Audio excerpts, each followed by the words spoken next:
4 spiked weights were placed on each side of the horizontal beam, above Turul's shoulders.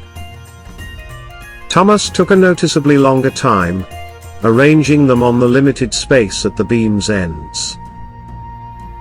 This deviation from his routine task seemed to challenge his memory, causing him to move with uncertainty, as he tried to recall the correct placement for the additional weight.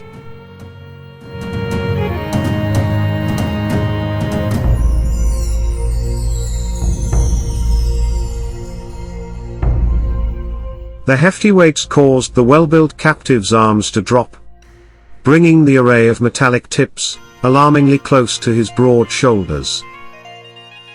The spikes, varied in length and angled strategically, were expertly arranged to conform to the contours of any slave's body, presenting a constant threat to pierce the skin with the slightest shift.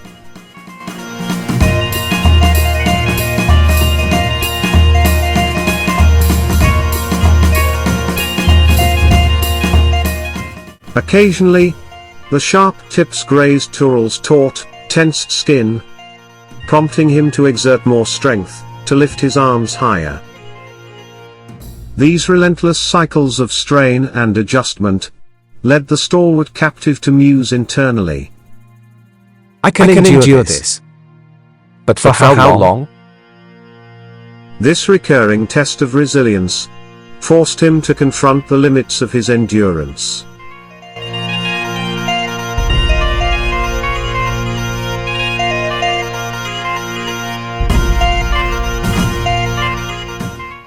While the defiant prisoner struggled to maintain his posture, the tormentor overseeing him waged a different kind of battle.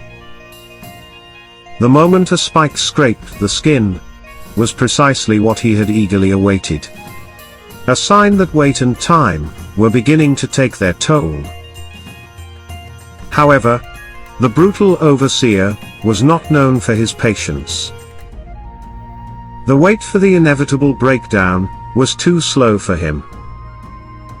His nature craved for quicker, more visible results.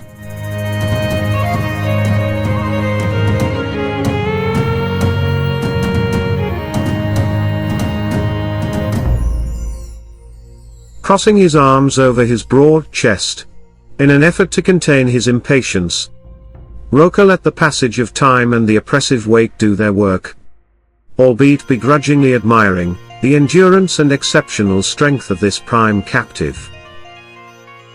In his thoughts, grudging and crude, he mused, "Damn strong. He's holding up for each on straight legs."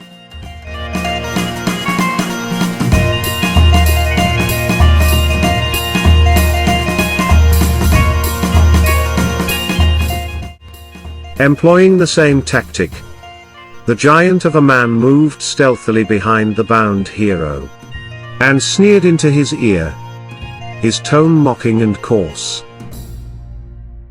"You learned how we squeeze every bit o' labor." His words were not just to belittle but to assert dominance, attempting to erode the captive's mental resilience, and replace it with his own twisted sense of control.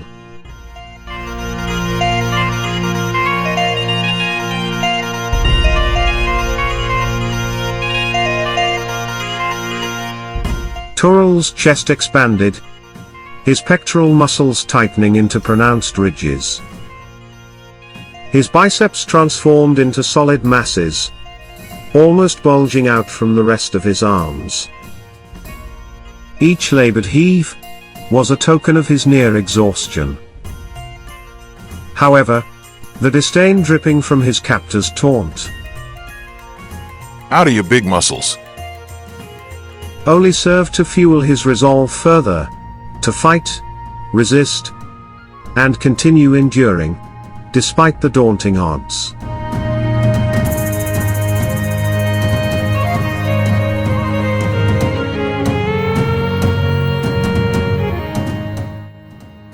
Roka watched closely as the spikes brushed the skin, the contact brief, as the powerful arms in front thrust upwards, successfully preventing further harm. The extraordinary display of strength and resilience almost made him concede to his own inner doubts. However, visibly irritated, he clenched his teeth and barked. Got plenty of time to wait for that. Then he turned away, leaving the battleground with a sneer.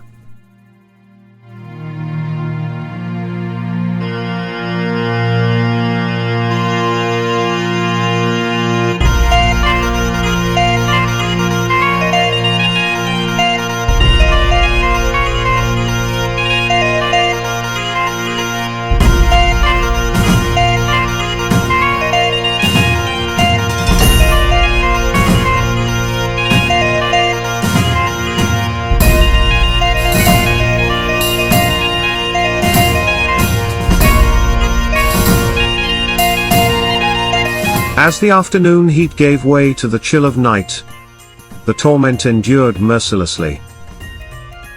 Flickering torchlight cast eerie shadows, revealing the final position of the spikes, now resting heavily on the young captive's broad shoulders, the prolonged ordeal visibly taking its toll. Drained of the strength to lift the beam any higher, he could only lessen the force of each agonizing puncture. Coarse grunts escaped through his gritted teeth, each an evidence of the relentless pain he endured and his waning resolve.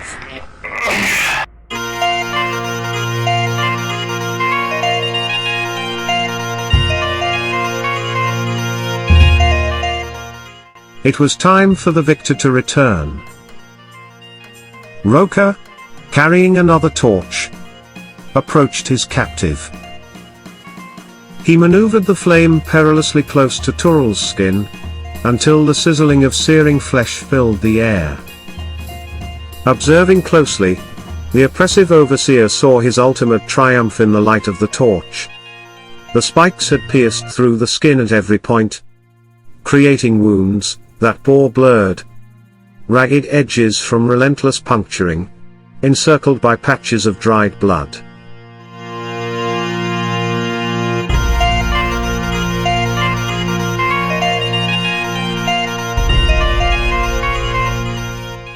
The slave master circled his captive deliberately, bringing the torch close to the punctured wounds, for an excessively thorough inspection. He methodically heated each spike, the metal absorbing the flame's intense heat. This sadistic tactic magnified the pain, combining the searing touch of the flame with the now scalding metal. Illuminated by the flickering light, his face displayed a grim satisfaction. However, the look in his eyes suggested that his mission was far from over.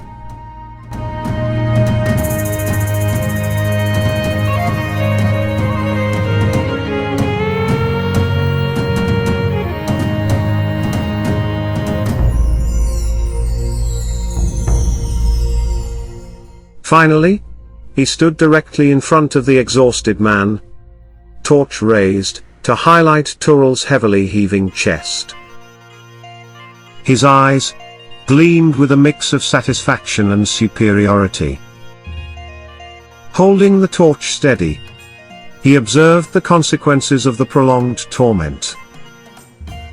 With a mocking grin, he delivered his final words in a crude, taunting tone. You ready to work now, ain't ya? Just need one more thing to make you official.